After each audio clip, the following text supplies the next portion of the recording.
Okey, Assalamualaikum warahmatullahi wabarakatuh. Alhamdulillah tuan-tuan.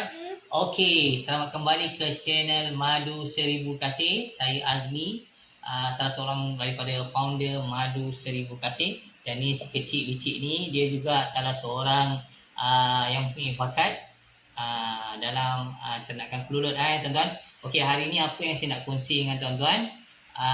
Sebelum tu jangan lupa tuan-tuan amalkan makan madu dengan cara kaedah yang betul agar kesihatan tuan-tuan sihat dan segar sepanjang hari.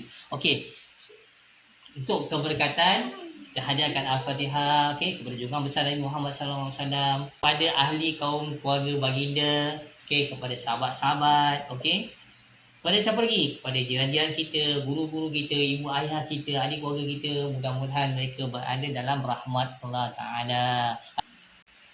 Okey tuan-tuan. Ini hari apa yang saya nak kongsi dengan tuan-tuan? Ini hari kita nak kongsi dengan tuan-tuan. Okey, sebelum tu saya nak cerita sikit lah. Diuji lah, ada ujian sedikit. Saya mengalami masalah tulang belakang tuan-tuan. Tulang belakang. So saya telah mendapat rawatan dengan pakar. So alhamdulillah keadaan semakin bertambah baik tuan. Okay, apa yang saya nak kongsi dengan tuan-tuan ini hari adalah bagi mereka yang mengalami masalah sakit belakang, saya nak kongsi dengan tuan-tuan kaedah atau makanan yang bagus bagi mereka yang mengalami masalah tulang belakang. Okey, apa yang kita nak kongsi dengan tuan-tuan? Okey, jom kita kongsi sama apa kelebihan belut, apa kelebihan fakta ataupun kebaikan belut bagi orang yang mengalami masalah back pain. Okey, pertama, belut ni dia mengandungi kalori dia 180 lebih lah, 180 ke atas, hampir 200 setiap per gram, setiap 100 gram. Okey, setiap 100 gram dia mengandungi 180 ke atas tuan. Dia punya kandungan kalori dia bagi setiap 100 gram. Kedua, dia banyak khasiat tuan-tuan. Dia ada vitamin A, dia ada kalsium, dia ada zat besi, dia ada kalium, foros, itu semua yang sebenarnya dia ada zinc. Itu semua adalah merupakan nutrien-nutrien yang bagus untuk bagi mereka yang mengalami masalah back pain. Tuan-tuan yang mari masalah back pain, dia adalah sangat bagus. Bagaimana kita nak menyiang belut? So jom kita pergi ke sana, kita tengok belut yang telah kami sediakan. Okey tuan, ini belut yang kita dapatkan, dapatkan di sungai, di lumpur-lumpur kita dapatkan. Kalau tuan tengok, belut ni sangat licin tuan-tuan. So sudah pastinya kalau kita nak buat persediaan atau menyiang dia amat sukar kerana dia licin dan aktif. So caranya ialah dengan kita campakkan sedikit garam. Kalau kita tengok ini garam tuan-tuan. Tuan-tuan tengok ni garam. Kita campakkan dia supaya kita dapat melemahkan. Tuan-tuan nampak tuan-tuan? Tuan-tuan nampak? Jadi kita gunakan sedikit garam untuk melemahkan belut. Belut yang hidup ni kita nak lemahkan dia supaya kita mudah menyiang dia. So kita sapukan garam kepada belut-belut yang ada dalam ni. Tuan-tuan kalau tengok,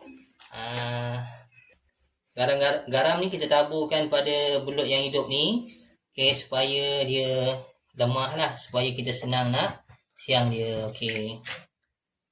So kita biar beberapa minit, sekejap lagi kita sambung lagi. Tuan-tuan, lepas 5 minit kita akan dapati belut ni akan dah lemah lah. So dah lemah, kita dah boleh proses kepada menyiang belut yang dah lemah ni. Pasal dalam keadaan segar kita sukar, pasal dia terlalu licin dan aktif.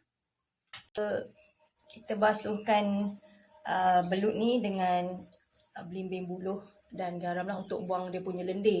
Sebab lendir dia ni, belut kita tahu dia punya lendir dia memang banyak. Sebab dia untuk dia protect Okey, senang dia meloluskan diri. Itu kegunaan lendir pada badan dia lah.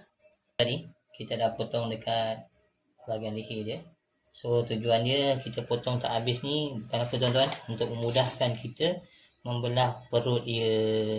Okey, kita akan belah perut dia. Okey, kita pegang, masukkan ni, terus kita just tolak saja tuan-tuan.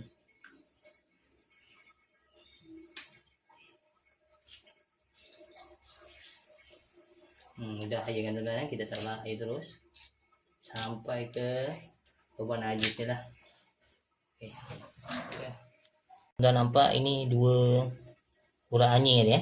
Urat anyir dia kita kena keluarkan perlahan-lahan supaya Urat anyir tu kalau putih macam benang. Macam benang ni tuan-tuan kita nak keluarkan supaya bila kita masak beduk ni kita dapat mengurangkan anyir dia lah.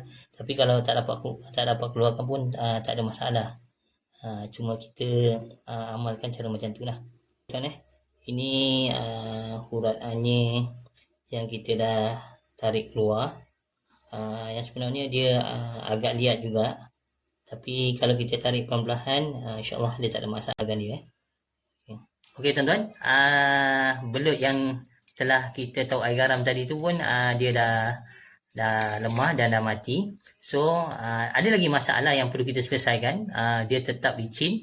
So sebelum kita nak siangkan juga, cara yang mudah lagi, kita cuci dengan air asam belimbing supaya lendir tadi yang ada pada badan belut tadi tu akan hilang. Jadi memudahkan untuk kita kerja-kerja menyiang belut. Okey, jom kita seterusnya. Okey tuan-tuan kalau katakan yang bagi yang tak mahir nak tarik dia punya urat anyir tadi tu daripada dia punya bahagian leher dia tadi ni, tak ada masalah tuan-tuan. Tuan-tuan belah aja perut, tuan-tuan akan jumpa dekat sini dia punya urat putih yang agak liat. Urat putih yang agak liat. So tuan-tuan boleh tarik dia keluar ni macam ni, nampak ni? Ni urat putih dia. Saya tunjuk kat tuan-tuan. Okey, yang ni tuan-tuan. Yang ni nampak ni. Ni benang putih yang ada tu yang kita nak keluarkan. So kita tarik perlahan. Nampak tu, kita tarik perlahan. Kita keluar, kita buangkan dia. Dia duduk di tulang belakang dia lah. Okey, kita buang. Jadi bagi mereka yang tak mahir untuk tarik, tak ada masalah. Belah perut dulu. Lepas tu tarik perlahan, keluarkan daripada tulang belakang dia. Okey, tuan-tuan tengok ni. Ni dia. Ini yang dikatakan urat anyir lah. Tapi kalau tak dapat pun tak ada masalah tuan-tuan. Pasal bila kita dah cuci dengan air asam, dengan garam, kita dah ni, dia tak anyir semacam ikan lah. Okey, kalau kita nak hilangkan lendir pada pisau-pisau yang kita gunakan pada pisau, pada bekas pemotong yang kita gunakan air asam juga. Jadi kalau kita tengok, kita gunakan air asam, kita gendam je dengan air asam ni pun, lendir-lendir dia semua dah hilang. Dah tak ada lendir lagi dah. Tadi berlendir kan? Sekarang dah tak berlendir lagi. Okey tuan-tuan, ini tips yang saya nak bagi tuan.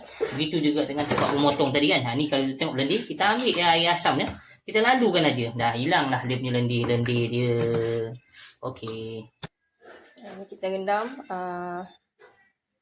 air asam belimbing buluh bagi hilangkan dia punya lendir. Sekejap lagi kita potong-potong lah. Tuan, ini rempah barbecue untuk daging. Kita campurkan sedikit aja. Pasal rempah barbecue daging ni, dia fume dia atau bau dia lebih sedap lebih sedap. Kita tahu sedikit aja. Pasal kita nakkan bau saja. Sekejap lagi kan kita akan campurkan dengan dengan rempah ikan pula. Okey, cukup sekadar kita nak bau dia. Okey, kalau kita tengok bau dia, sedap sekali. Okey, cukup tuan-tuan. Ini tadi kita dah campur, kita dah tahu rempah daging rempah daging untuk barbecue daging pada belut kita. Kita dalam masa yang sama kita pun ada stok udang juga. So kita dah siap bersihkan, kita siap belah buang tahi pada belakang pada tulang belakang ni kita dah buang kalau tuan-tuan tengok kat sana. Okey, kita akan perap pula dengan ikan bakar punya perasa ikan pula. Okey, kita akan masuk sikitlah kat sini Kita akan perap dengan dia. Okey, lepas perap kita bakar lah. Okey, lepas perap kita akan bakar. Okey, cukup. Okey tuan-tuan kita dah perapkan, kita dah gaulkan dan kita perapkan dia lebih kurang dalam setengah jam lah, setengah jam. Dia ni sangat baik tuan-tuan, sangat baik untuk bagi orang yang bersalin. Orang yang baru bersalin pun bagus juga dia makan belut. Dia menguatkan lagi. Dia pasal macam saya mula cerita tadi, dia ada banyak vitamin-vitamin yang bagus. Bagi mereka yang ada back pain, sangat-sangat digalakkan makan. Bagi mereka yang dah berkahwin juga sangat sesuai untuk makan belut. Okey tuan-tuan. Okey, jom jangan kita buang masa. Kita dah perap semua ni, kita biarkan. Okey, ni kita bakar dalam air fryer. Cara moden lah, kita pakai cara moden, guna air fryer. Lagi cepat lah. Okay, lagi cepat kita pakai air fryer. Kita tak guna arang lah. Kita tak guna arang. Nak pakai arang pun boleh, tradisional punya, tak ada masalah. Okay, itu saja. Okay, setelah masak macam ni dah. Okay. Tu rupa kita punya belut kita. Okay, yang kita perap sekali dengan udang tadi. Lepas ni, jangan lupa kita akan tunjukkan makan dengan madu 1000 kasih. Okay tuan-tuan, ini belut yang kita telah panggang tadi menggunakan air fryer. Okay, sekarang kita nak bagi tahu, kita gunakan madu sikit tuan-tuan.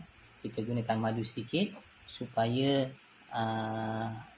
kita sapukan ke atas makanan yang telah kita bakar tadi. Okay, kita dah sapukan sikit. Okay, dia amat bagus bagi orang yang ada masalah sakit batang. So, kita ambil. Okay, kalau kita tengok ni daging dia. Okay, dah masak. So, kita amalkan dengan menggunakan madu bagi mereka yang ada masalah back pain tuan-tuan. Bismillahirrahmanirrahim. Sedap tuan-tuan. Dan dia sangat bagus. Dan sebenarnya saya dah amalkan sebelum ini juga. Ketika saya mengalami masalah sakit belakang, ada back pain ataupun ada orang ada masalah, orang mengandung lepas bersalin, tapi sesuai juga bagi mereka yang berumah tangga. Okey tuan-tuan. So saya teruskan makan, tuan-tuan tengok saja. Kalau suka like, kalau tak suka share. Okey, jangan lupa madu ori, madu kita, madu 1000 kasih. Kita teruskan santapan kita. Bismillahirrahmanirrahim.